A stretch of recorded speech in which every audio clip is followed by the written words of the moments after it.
Salut, bienvenue dans le Petit Pilier de retour après une trêve de quelques jours pour débriefer, décortiquer, analyser l'actualité de l'Ovalie en France et bien au-delà et en Nouvelle-Aquitaine bien évidemment aussi. Et nous irons au Japon avec deux spécialistes de l'Ovalie.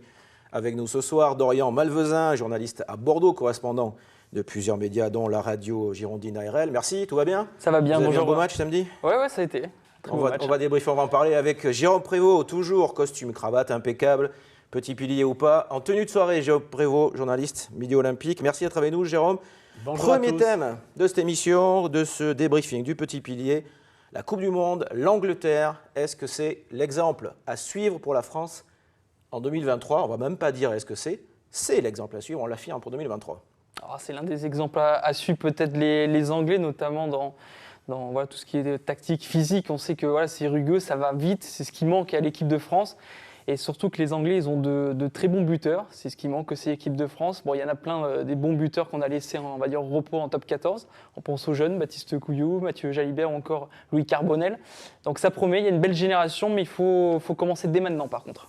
Jérôme Prévost, ça veut dire que vous ne pensez pas que la France puisse gagner la Coupe du Monde 2023? C'est surtout l'Angleterre, il y a 4 ans, éliminée au premier tour de sa Coupe du Monde, 4 ans après en finale. Oui, mais... n'est pas passé très loin, même si l'Afrique du Sud était supérieure.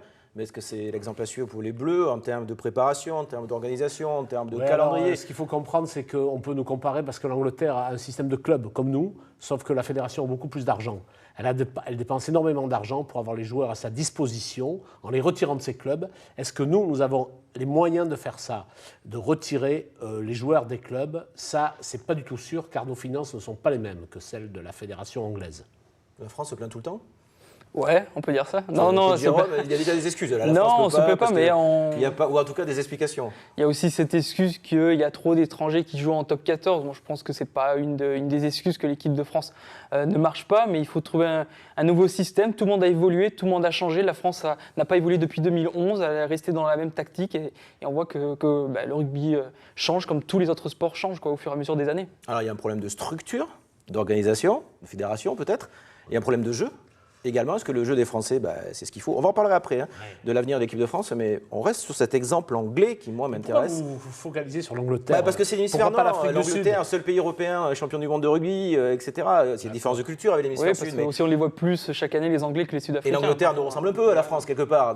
Oui, non, mais c'est-à-dire que ce qu'on dit de l'équipe de France, c'est qu'elle ne pratiquait plus un rugby à haute intensité, avec de la vitesse, avec des gens très très près athlétiquement, et c'est là-dessus qu'il faut progresser, d'un point de vue athlétique, mais aussi d'un point de vue de la conception du jeu, avec cette fameuse vitesse que nous n'arrivions plus à mettre.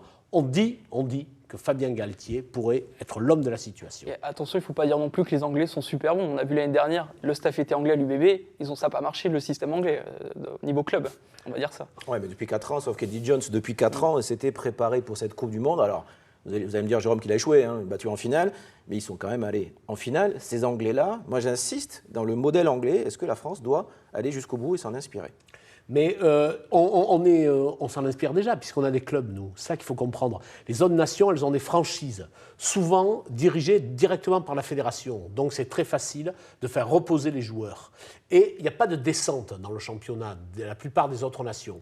L'Angleterre, il y a une descente. Nous, on en avait 2. Maintenant, on en a 1,5 avec le barrage. Donc oui, c'est vrai qu'on peut nous comparer là-dessus. Et je ne sais pas si la France peut vaincre ces démons pour 2023. Quelque part, je pense qu'on saura faire l'effort au dernier moment. L'Angleterre, toujours dit qu'elle avait réussi l'exploit de cette Coupe du Monde en battant les All Blacks, et derrière... Mais ils ont laissé des plumes face aux All Blacks, je pense. Toujours le problème quand on élimine les All Blacks. On en parlait avec Jérôme avant l'émission. La France a déjà été dans ce cas de figure. Beaucoup d'intensité, puis derrière, ça manque. Oui, parce qu'après l'Afrique du Sud, on va dire, ils ont eu moins d'intensité face au Pays de Galles en demi-finale, donc ils avaient plus d'énergie que les Anglais. Face à la Nouvelle-Zélande, on ne les avait pas reconnus, les All Blacks, mais les Anglais, voilà, ils ont dépensé vraiment... Oui, toutes leurs cartouches dans ce match et il fallait se dire il y a un autre derrière et c'était peut-être le match le plus important. Ouais, mais s'ils n'étaient pas à 100%, peut-être qu'ils auraient perdu la demi-finale. Mais pas d'accord, Jérôme, avec ça. Si, je suis un peu d'accord, mais il ne faut pas oublier qu'il y a la commotion du pilier Kyle Sinclair d'entrée. Et visiblement, son remplaçant Dan Cole, un homme d'expérience qu'on aime bien, malheureusement, il a tout de suite souffert en mêlée. Et la mêlée anglaise a pris l'eau. Donc moi, je pense qu'il y a eu aussi cette malchance des Anglais de perdre un pilier droit très fort tout de suite. Ouais, après, je pense qu'ils ont voulu se focaliser un peu sur Colby, les Anglais. C'est pour ça que pendant un bon moment, on n'a pas vu les Sud-Africains lui faire la passe. Et dès que le moment où les Anglais n'ont pu surveiller Colby, c'est là où il a fait cette petite accélération assez magnifique qu'il a marqué l'essai. Voilà, c'est là où les Sud-Africains arrivent à surprendre. On a vu au Four Nations, ils étaient plutôt bons aussi. Ils ont gagné face aux All Blacks. Donc, moi, je ne suis pas étonné que l'Afrique du Sud ait gagné cette Coupe du Monde. Et l'Angleterre battue, la France aurait été quand même ravie d'être en finale, non? Franchement. Ah bah oui, bien sûr. Voilà, parce que quand même, on pinaille un peu sur les Anglais, mais les Français sont arrêtés en quart de finale, on le rappelle. Oui, Ils auraient été ravis d'être au moins en finale contre au moins comme les Anglais. Deuxième mêlée du soir, justement, l'équipe de France. On va rester concentré sur cette équipe de France. Quel bleu déjà? Alors la Coupe du Monde 2023, on le sait, c'est dans 4 ans, mais c'est très très loin dans le sport de haut niveau. Quel bleu pour le prochain tournoi Destination? Est-ce qu'il faut conserver ce groupe? Est-ce qu'un groupe s'est dégagé lors de cette Coupe du Monde? Est-ce que pour rappeler des joueurs comme par exemple Mathieu Jalibert qui était blessé, pas à court de forme en tout cas pour ce haut niveau a priori? Ou est-ce que ce groupe-là doit rester tel qu'il est?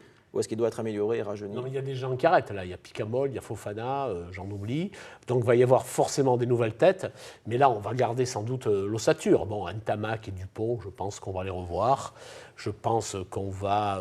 Demba Bamba, des gens comme ça, oui, bien sûr, ils vont s'affirmer dans cette équipe de France, c'est sûr. Non, c'est derrière peut-être Maxime Médard, Yoann Huget, peut-être qu'on les reverra plus au tournoi à destination. Donc il faut les remplacer.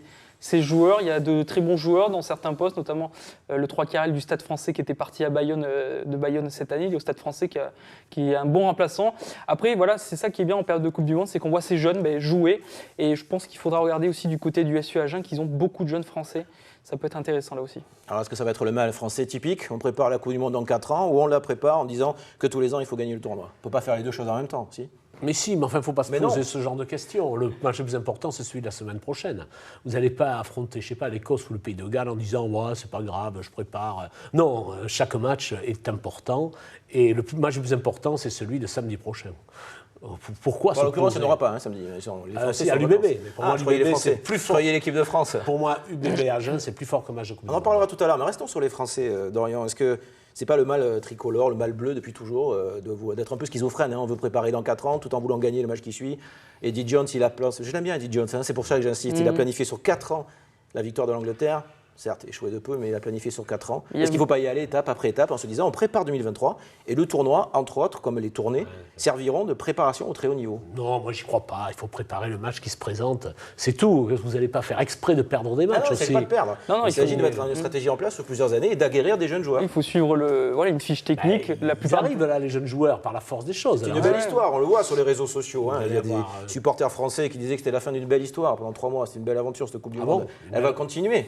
Mais c'était une si belle aventure que ça. On peut en parler. Heureusement que le buteur argentin n'a pas réussi la pénalité à la dernière minute.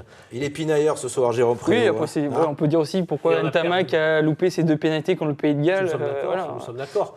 Et il s'est passé quelque chose aussi. Il y a un joueur qui a reçu un carton rouge qui nous a fait perdre. On va commencer à voir la patte Galtier un petit peu dans cette équipe de France cet été. Est-ce qu'on n'attend pas beaucoup de Fabien Galtier pour le tournoi à destination, de voir le vrai visage des Bleus? Après, vous parlez d'Eddie Jones, c'est vrai que les nouveaux managers, on va dire, on pense à Christophe Furios, Fabien Galtier, préparent toujours pendant des années le compte de ce qu'ils veulent faire. On l'a vu avec Furios, il nous l'avait dit, je prépare ça, mais je pense que Galtier a déjà préparé ce qu'il va faire pendant 4 ans jusqu'à la Coupe du Monde, étape par étape. Voilà, mais je pense qu'il a un plan, il a déjà un plan de 4 ans, mais il va faire tranquillement, étape par étape, match par match. Les phrases bateau qu'on connaît un peu. Parce que pour l'instant, l'équipe de France, avec des joueurs néo-aquitains, a priori, il devrait y en avoir. Jefferson Poirot, peut-être Grégory Aldrit, La Rochelle, on espère Mathieu Jalibert. Il devrait y avoir des joueurs de la région. Cette équipe de France-là, elle est un peu à la rue pour l'instant quand même en Europe, non? Parce qu'elle est derrière l'Angleterre, derrière le Pays de Galles, derrière l'Irlande. Est-ce que le premier objectif de ces Bleus dans le tournoi, c'est pas de remonter dans la hiérarchie européenne au moins déjà? Non mais je retombe sur ce que je vous disais tout à l'heure. Il faut gagner les matchs qui se présentent. Pourquoi se compliquer la tâche en essayant de jouer le moyen ou le long terme? Mais les compliquer à court terme, c'est-à-dire jouer les matchs à court terme sans préparer en termes de jeu de long terme? Mais c'est-à-dire, est-ce que la France va se satisfaire d'une victoire 6-3 contre l'Angleterre cet hiver? Oui, bien sûr. Oui, bien sûr. Si elle se présente, il faut la prendre. Oui, bien sûr. Ça fait longtemps que c'est pas arrivé un 6-3 au rugby de haut niveau aujourd'hui, mais non, on le voit surtout en fédéral, ce genre de score. Mais non, moi je pense qu'il a déjà préparé ce qu'il va faire pendant 4 ans, étape par étape, reconquérir le public peut-être, reconquérir Civ, mettre de plus en plus de jeunes, regarder à droite à gauche, faire jouer des pairs qu'il connaît déjà. Voilà, je pense qu'il a déjà quelque chose en tête, un schéma déjà dans sa tête avec Raphaël Ibanez, notamment la lutte du Racing. C'est un entraîneur inventif. C'est quelqu'un qui invente des choses. Lui dit qu'il a inventé le jeu par vague quand il entraînait Montpellier, avec 2 vagues d'attaquants qui se succèdent. Donc c'est un homme inventif. Moi je crois plutôt à ça. Il va peut-être inventer de nouvelles façons de jouer, en tout cas pour la France, des nouveaux schémas, des nouvelles attention aux vagues, on peut prendre un raz-de-marée aussi, parce que là, Après, ces dernières années, les Français prenaient surtout des raz-de-marée. Mais peut-être que là c'est les digues adverses qui vont sauter. Après, on disait ça la même chose quand Guy Novès avait pris le 15 de France. Ça y est, il y aura un renouveau de jeu, le jeu à la Toulousaine va être là. Ouais. C'était catastrophique derrière. Donc, bon, allez, c'est fini, l'équipe de France. On a assez discuté des Bleus, de la Coupe du Monde, même si on va dire encore un tout petit mot de ce mondial, parce qu'il y avait un Français qui a gagné dans cette Coupe du Monde, Jérôme Garcès, l'arbitre, premier arbitre tricolore à officier en finale de la Coupe du Monde. Il est béarnais, il est d'Arrudy, il a fait une finale impeccable. En tout cas, c'est une belle récompense pour lui. On va voir, hein, il y a beaucoup de tweets autour de Jérôme Garcès, beaucoup de photos de lui après la finale, de joie. Et la France était en finale, on le voit sur les réseaux sociaux grâce à Jérôme Garcès. Est-ce qu'il vous a plu, cet arbitre béarnais ? Oui, oui, et puis de toute façon, l'arbitrage français est actuellement le meilleur, tout simplement. Ils étaient 5, 4 arbitres centraux et un juge de touche. Et M. Poit qui était à la finale aussi. Voilà, absolument. Donc l'arbitrage français est magnifique. Il est magnifique, il faut le célébrer, et Jérôme Garcès était sa figure de proue. Voilà, et son tour d'honneur à la fin avec ses 2 drapeaux, béarnais et français, était particulièrement émouvant. Alors il a été critiqué après le premier match Nouvelle-Zélande-Afrique du Sud, critiqué par les Sud-Africains, qui est d'ailleurs paradoxal, un mois et demi après, il est encensé par les Sud-Africains, critiqué par les Anglais sur un essai sud-africain en avant, pas en avant. Globalement, vous aussi, il a été à la hauteur, Jean Oui, oui, moi j'aimais bien. C'était son dernier match, d'ailleurs. C'était son dernier match. Il a toujours fini sur une finale, que ce soit top 14, Coupe d'Europe ou Championnat du Monde. Moi, l'image que je retiens de lui, c'est quand il embrasse la médaille, c'est voilà, un arbitre, c'est un humain aussi. Il a des émotions, donc voilà, il a été ému quand il a embrassé cette médaille qu'il a obtenue de la part du président de la Ligue World Cup de rugby. Oui, c'est rare, et on l'a vu, je le disais tout à l'heure, sur les réseaux sociaux, c'est rare. Ce sont les photos, autant d'images d'un arbitre après un match. Alors certes, c'est côté français, hein, parce qu'on avait un petit peu chauvin, un petit peu cocorico pour voir un petit peu les images du français. En quoi l'arbitre français est bon, en fait, à très haut niveau international ? Parce qu'ils étaient 5 au mondial.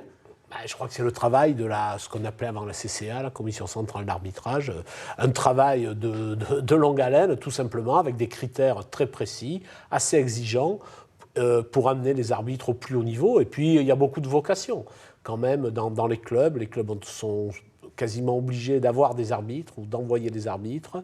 Enfin, en tout cas, il y a toute une politique de formation, tout simplement. Dorian, qu'en pensez-vous ? Oh, je pense qu'il a tout dit, Jérôme. Dans tous les cas, il va être à la tête de l'arbitrage professionnel français. Hein. Oui, on a vu que Nigel Owens, il est toujours arbitre, il monte en échelon lui aussi, l'arbitre gallois. Donc non, c'est bien de récompenser. On critique beaucoup les arbitres, que ce soit dans les autres sports. Là, pour une fois qu'on a des bons arbitres qui respectent le jeu, qui respectent les joueurs, etc. Donc il faut les féliciter. Et M. Poit, qui était arbitre de touche, on le verra à UBB Agen, parce que c'est lui qui a arbitré ce match. C'était fabuleux, hein, Jérôme Garcès, cette phrase récupérée sur Twitter. Fabuleux d'arbitrer forcément une finale de Coupe du Monde. Qu'est-ce qui peut amener aux arbitres du top 14, entre autres, parce qu'il ne va pas faire que ça, mais globalement, aux arbitres français, disons, parce qu'il n'y a pas que des Français. Non, là, écoutez, je n'ai pas grand-chose à vous répondre. L'arbitrage, c'est trop qu'est-ce qui va mener aux arbitres français, qui est déjà très bon, l'arbitrage, globalement. On laisse beaucoup le jeu en France, mais peut-être un peu plus de ménage dans les mêlées, dans les rugs, peut-être. Oui, peut-être tout ça. Il y a des préconisations de World Rugby, vous avez intérêt à sur la sécurité, il y a tout ça aussi. Voilà, non, tout ce qui est, je pense, l'expérience, donner confiance aux jeunes qui vont démarrer ce métier, parce que voilà, c'est un métier, arbitre de rugby, voilà, amener toute son expérience, voilà, vérifier à droite à gauche tout ce qui se passe.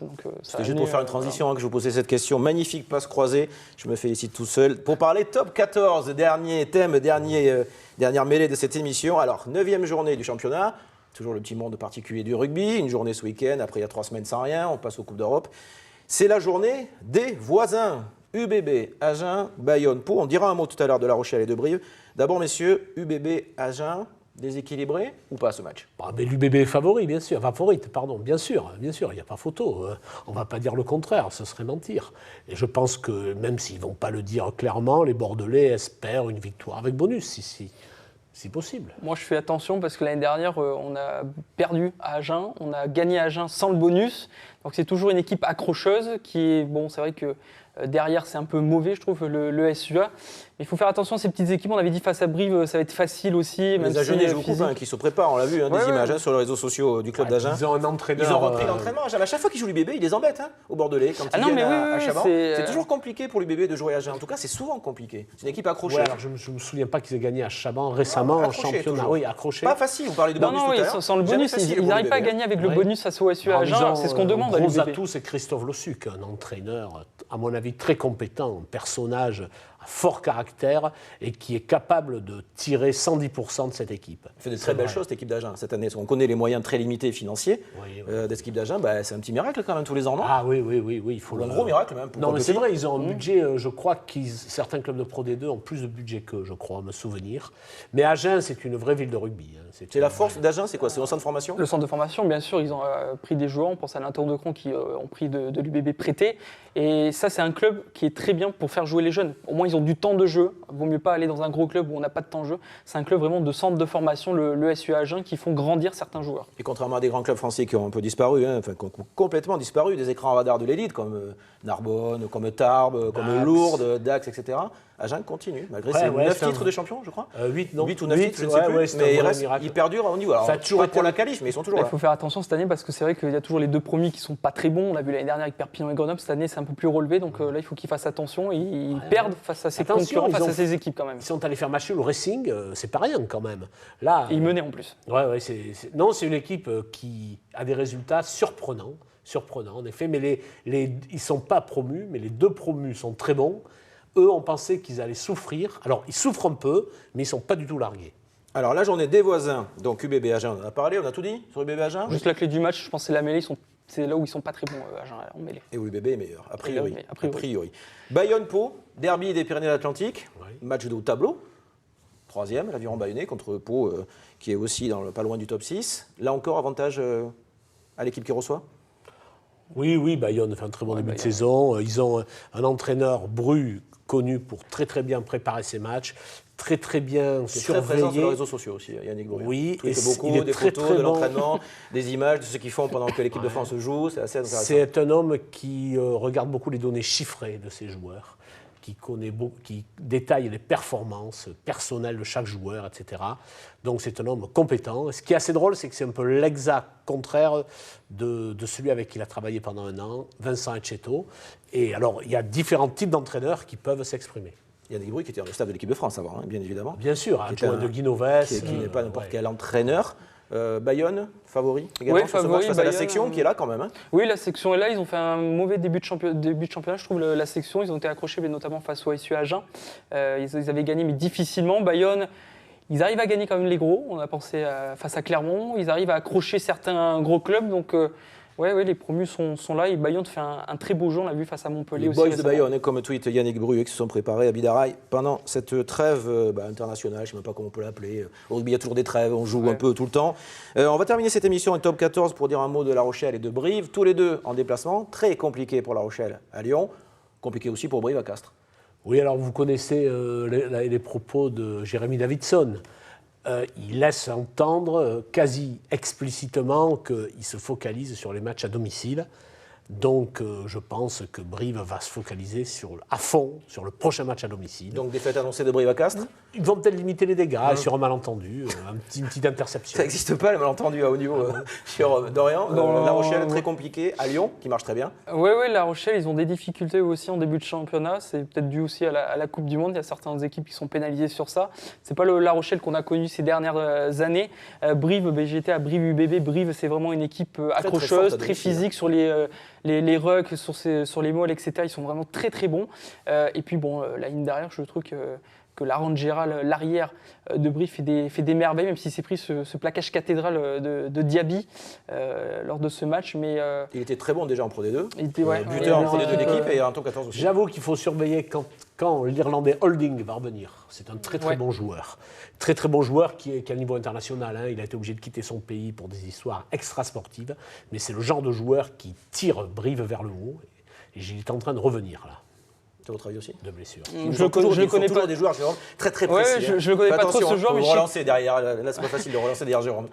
Après, je sais que la plupart de certains joueurs de la Coupe du Monde, notamment les Géorgiens, sont de retour à Brive. Déjà, oui. Donc, il y a la plupart qui reviennent. Je pense que même il y en a certains qui vont jouer dès samedi, alors qu'ils étaient en Coupe du Monde récemment. Je vous lis ce nom, Faoso, numéro 8 de Brive, j'aime bien moi. Très puissant, très pas spécialement de finesse dans son jeu. On le retient. Mais très puissant, très rude sur le contact et très sympa. La charnière est pas mal aussi. C'est fini pour aujourd'hui. Temps additionnel, messieurs. Merci beaucoup pour cette moitié de mi-temps. 20 minutes, c'était le petit pilier. Et donc la 9e journée du top 14, c'est ce week-end avec UBB Agen, notamment Bayonne-Pau et puis les déplacements de La Rochelle et Castres à La Rochelle et à Lyon et à Castres. Voilà, je me retrouve à bientôt pour le Petit Pilier. Ciao, Merci. bonne soirée.